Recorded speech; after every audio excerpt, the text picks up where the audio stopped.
it's interesting that the UFO and the inhabitants, and I'm talking of corporeal. Now, the Nazis did two things. The Nazis had seances, they had spiritism, mysticism. Obviously, they had the Unanswered that went throughout the world looking for religious relics that they thought had supernatural power. But they also were contacted by UFOs and by the inhabitants of UFOs. Now, listen to this, and I don't think people know who, and they will learn after tonight or those who have read my book. But Herman Oberth, O-B-E-R-T-H, was one of the smartest rocket scientists in the world who came to the United States along with Wernher von Braun. And listen, this is a quote of his. Dr. Herman Oberth, who pioneered rocket design for the German Reich during World War II and later advanced rocket technologies for the American manned space launches, cryptically stated, "We Germans," that's what he said, "cannot take the credit for our record advancements in certain scientific fields alone. We have been helped." When asked by whom, he replied, "The people of other worlds." Now, everybody knows that Michio Kaku is probably one of the smartest theoretical physicists in the world. And here's what he said. "In my mind, there is no question that they're out there. My career is well established. My textbook are required reading in all the major capitals on planet Earth. If you want to become a physicist to learn about the unified field theory, you read my books. Therefore, I'm in a position to say, yes, most likely they're out there, perhaps even visited, perhaps on our moon." Now, obviously, he's cued in, he's clued in, and a lot of people have been debunking the moon and everything that's gone on the moon. But you ask yourself, why haven't we been back there? Oh, it's just got a bunch of moon dust. Now you hear about mining the moon. There are actually companies being formed that are going to not only mine the moon, but asteroids and Mars. As Tim stated, and I stated this, after Antarctica became headline news around the world, which incidentally coincided with the release of my book, Empire Beneath the Ice, How the Nazis Won World War II, what I'm saying is this, is that there are time, if you will, spans or specific points in time where God releases revelation that's been hidden. And you're seeing that even in the political realm as the trees of wickedness are being, what would I say, known by the fruit they bear. If you've never seen the complete scam and sham of Republicans and Democrats, you're seeing it now. But interestingly enough, the deception is the key in understanding all this stuff. It's important, I think, for people to get this through their head, that we are in a time like no other time in history. And listen to this. Dr. Walter Rydell, and he was the chief designer and research director at the German Rocket Center in Peenemünde, and if I'm pronouncing that wrong, I apologize to my German listening audience. Maybe it's Peenemünde, I don't know. But what most people don't understand, Rydell, and I deal with this in my book, was ahead of all the secret projects, and he knew what was going on, and all the Hanuvu series of the bell, the shape, the different, even the cigar-shaped craft that people still see today were of German design. And here's what he said. He said this, and this is again, I am completely convinced, I'm repeating this, that UFOs have an out-of-world basis. Then he said, and he's considered, like I said, there are three people considered, if you will, the triumvirate of modern rocketry. You've got Goddard in the U.S., but you've got Dr. Herman Oberth, the German, and you've got, Wernher von Braun. It is my thesis that flying saucers are real and that they are spaceships from another solar system. There is no doubt in my mind that these objects are interplanetary craft or of some sort. I and my colleagues are confident that they do not originate in our solar system. Now, we've been on record, both Tim and I have been on record, that as we find the evidence or more archaeological ancient history of stargates and of the phenomenon associated with stargates, you can't even get away from acknowledging the drawings, if you will, of whether they're ancient asteroids. Now, here's where we differ. We are not of the ancient astronaut theory that they created us. I am am of the opinion, and I'll be presenting this at Branson, I'll be presenting a 15-minute video that's been produced that shows the whole realm of God's judgment on the planet Rahab. Mars had an elliptical orbit at times that was out of the order that you see of orbital physics today. So if the ancients could detail in so much clarity as far as 700 years before Jesus, then I'm going to start using BBOJ, before the birth of Jesus, and I'm going to start using AROJ, after the resurrection of Jesus, not before Common Era, etc. You know, the idea is this, that we have so much evidence in history, ancient history, of the very things that Tim is talking about. Now listen, people know the difference when something's spiritual versus something's physical. Those of you familiar with Gallatin Valley, Bozeman, if you go out at Four Corners, which is basically the intersection of different highways, and head up US 91 towards Big Sky and then on to West Yellowstone. My wife and I were coming down about 10 years ago, maybe 15 years ago now, at the Squaw Creek turnoff. The Squaw Creek turnoff is kind of a stone bridge that goes over to a place called Squaw Creek. There's a Forest Service cabin. And we looked up to the right as we were driving down the canyon, headed north towards Bozeman, and there was a giant column of light that had to be 3 miles wide. It was almost as coherent as a laser beam, but it was something that you'd only see in a movie, special effects. And it was absolutely making no noise. So I said to my lovely wife, let's cross the bridge and go look at it. To which she said, are you nuts? And I basically yielded to probably her wisdom. But so many times, Doug, I've been in the night vision business, and I used to have a photo store, sold really high-powered telescopes. I mean, high-dollar ones, beyond 14-inch Celestrons. For those of you who are 14-inch Meads, the point is that so many phenomena are visible with night vision in the night skies, seeing things crossing the horizon that are not satellites, that go contrary, that zigzag, and they usually fly in formations of 3. So now let me tell you a story that happened during the radio career, and a lot of people may remember this.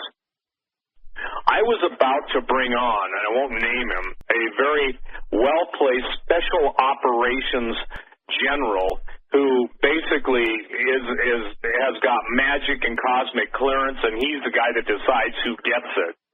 There's 2 factions going on in Majestic. There's the evil faction and then the magic faction, which is good, named after the Magi, not magic as in ritual magic or anything like that. The idea simply is that they have so much advanced that unless you understand Bud Rich's statement, Bud Rich, and Ben Rich, I think his name they called him Bud sometimes, but his name is Ben Rich. He said this. Now, he was the second director of Lockheed Skunk Works, which makes all the secret stuff and reverse engineers everything. We now have technology to take E.T. home. Well, why would you have to take him home unless he was stranded, unless he was landed and stranded here? And he said there are 2 types of UFOs, the ones we build and the ones they build. We already have the means to travel among the stars, but these technologies are locked up in black projects and would take an act of God to ever get them out to benefit humanity. And then he goes on to say, when asked how do these UFO propulsion systems work, he said, let me ask you, how does ESP work? The question responded, all points in time and space are connected. Rich then said, that's how it works. So back to the general. I don't know, Doug, if you remember, I think you and I were making friends about the time that relationship was ending. But I can tell you this, Hawk was very much involved in this. There were people that were eyewitnesses. Diana, you remember this if you're listening. There were others who were basically given get off the planet patches, and you may have a really hard time to believe that. But anyway, the technology that they possess is so far in the the future that it, and the statement was, as far back in time as you can imagine, that's how far in the future we already are.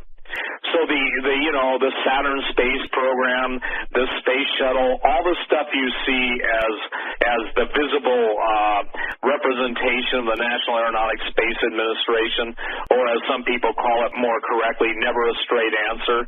The idea simply is this: that was for public consumption. When you want to figure out where all the trillions and trillions of dollars have gone, they've gone into black projects. Those who have been very vociferous about Stargates, I know two people that have been through them. Actually, more than that, but I know two that I can call up now. The other ones I can't talk to anymore. The point being is that it's so hard for the humans who get on airplanes to fly here to there, even jet fighter pilots who can, travel at sometimes, let's say, 2,000 miles per hour, or the secret black stuff that uses electrogravitics and can jump space. So when you hear somebody that's in charge of the most sophisticated technology that we know to possess, and they're talking about there's two types of technologies, reiterating Herman Oberth and one of the three most important people in modern rocketry, when you go in and understand that the Vimanas of ancient Indian legends and also historic narratives really existed, and you're talking about nuclear war, actual nuclear war on planet Earth, even as the vitrified glass of the different above-ground nuclear tests have, it's going to be pretty mind-blowing to people as God reveals the true history of the world. Because now what you're seeing in this country, all truth is parallel. The heavens declare the glory of God, and the earth shows forth his handiwork. That's what the psalmist said. But also, the hand of God is revealing to the world, especially to Americans, the duplicity that they have allowed to exist in their news media and also their entertainment business. Somebody said, describe Martian Chronicles, and I said, look at Hollywood. For the record, I have a motion picture degree and a still photography degree, just in case people wonder. I had one guy demand to know where I went to college, and, the point being, I went to MSU Film School, and the requirement for us was to pick a field of movies that were our favorite. Obviously, I took science fiction. Well, as you start to even look up, and there's some that are left off, all the series, both the television and the movies, Invaders from Mars, The Angry Red Planet, all of the different Japanese movies that had Mars and moon bases, and the people talking about this interstellar war. And I think most of the lists you see, the Mysterians, I don't know how many of you like that stuff. I used to stay up almost all night and watch, Godzilla, Mothra, and the Mysterians. It sounds like three bands, doesn't it? But the point is that the theme has always been there. The first movie about Martians landing in, I think it was 1957, landing in a young man's backyard, and his parents had implants. How did they know about brain implants in 1957? And what's astonishing is that so many of the stelae, so many of the petroglyphs, geoglyphs, all of even the paintings, the rock paintings, the rock art, when you look deeper, they're constellations, and they could not have had the knowledge as looking heavenward, but whoever was in the heavens had to come down and tell them about the movement of the stars. Every single pyramid, every single sacred, mysterious, unusual site, all lined up with the heavens. And as we talk in our movie, The Holocaust of Giants, we talk about the events that are going on to cover up the true history. Here's the reason why this stuff is important. And Doug, you'll get emails, I'll get emails. Let me make it clear to everybody. Because that which professes Christianity has tried to hide away, explain explain away or not deal with the anomalies that are out there that people want serious answers to, basically the church abdicated the truth. And for the record, every church father that is noted for some of them being burned at the stake because they wouldn't deny Jesus believed in the fallen entities. They believed in fallen angels. They believed in fallen angels having sex with earth women. And the sons of Seth is absolutely a very, I can't say that word, another word that comes before poor, attempt to cover up biblical truth. Because, again, the ramifications are too overwhelming. Now, let's take the realm of sex, okay? And I said this on your show, I think, a couple weeks ago. I woke up one morning, and the giant S and the EX showed up, along with the statement, Satan's execution of the human race. Now, I started thinking about that, and as one of the guys that was first on the block of, maybe Blog Talk or Block Talk Radio, BLOCK Talk Radio, the idea that we would come to a place where artificial intelligence, where literally we would have sex bots, believe me, that didn't go over well, Doug, 24 years ago. It was that it was so beyond people's grasp. And then you get Dimitri Duduman being told by the angels. I know the people that say he doesn't know. They deny prophecy. I get an email from Arnold Henry. Anybody in police vocabulary will understand that. Why do you believe all these prophets? Well, because some of them been right. And, boy, this guy would have a real hard time with the fact that, the prophetic nature of Matthew 24, Luke 21, and Mark, and then all of the book of Daniel, the time of the end where knowledge would increase, they testify against the ignorant denial of prophetic. And in the book of Daniel talks about an alien God. Tom Horn goes into great explanation on that, and he's done it on your show. So what we're trying to do tonight is get everyone to understand that they're not just dealing with basically a Ouija board spirit.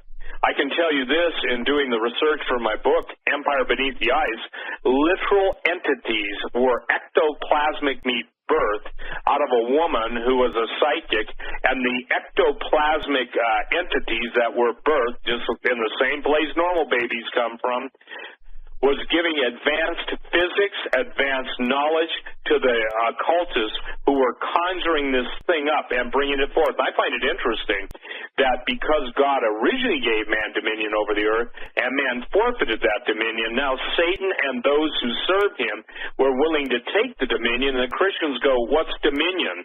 I think they mix it up with a pizza. No, that's Domino's. Dominion, okay? Or they come up with some dominion theory, and they try and take their position, quote, as Christians, given back that control of the earth, yet they don't do it in the power of the Holy Ghost. And they don't do it as Jesus said it would be done. He said, my kingdom is not of this world. But, in this world you shall have tribulation. So modern-day Christianity, actually starting with the Darbyites and the Irvingites and the McDonald sisters, comes up with you get out of here before it gets bad. And now I think, and you may know better than I do, Tim, but aren't there people saying that September 21st to 23rd, that's when the rapture happens and all that? Steve. I tell people there's only one difference between rapture and rupture, and that's the letter U. And I'm not being facetious. I believe, and I'm on record of saying this, that I don't care how many of you get upset. I would challenge every one of you to try and put into perspective